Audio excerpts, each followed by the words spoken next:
Even though Bitcoin only exists digitally, you still got to keep it somewhere, whether you're hoping to use it to buy goods or services today or to invest it for the long term. Before watching the full video, please subscribe to our channel and hit the bell icon to get instant notifications. That's why when you start buying Bitcoin, you'll also need to begin using a Bitcoin wallet.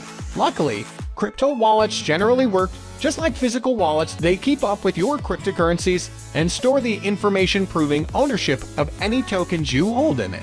What is a Bitcoin wallet? A Bitcoin wallet is a digital wallet that can hold Bitcoin as well as other cryptocurrencies like Ethereum or XRP.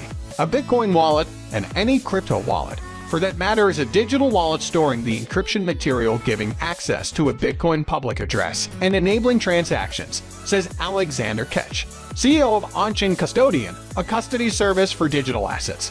Bitcoin wallets not only hold your digital coins, but they also secure them with a unique private key that ensures that only you and anyone you give the code to can open your Bitcoin wallet. Think of it like a password on an online bank account. With a crypto wallet, you can store, send, and receive different coins and tokens. Some just support basic transactions, while others include additional features like built-in access to blockchain-based, decentralized applications commonly known as dApps. Among other things, these may allow you to loan out your cryptocurrency to earn interest on your holdings. How does a Bitcoin wallet work? Bitcoin operates on a secure digital ledger called blockchain. Using a Bitcoin wallet isn't as simple as opening a leather flap. For that reason, it may be helpful to think of a Bitcoin wallet like email, says Sarah S.H. Stillman, FinTech and Blockchain Counsel with Perkins Coie. To send an email, you must use your password to log into your account.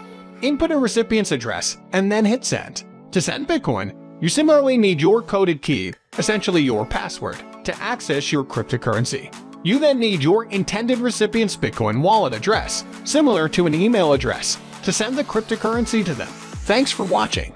If you liked the video, please subscribe to our channel and press the bell icon to get instant notifications about crypto-related videos.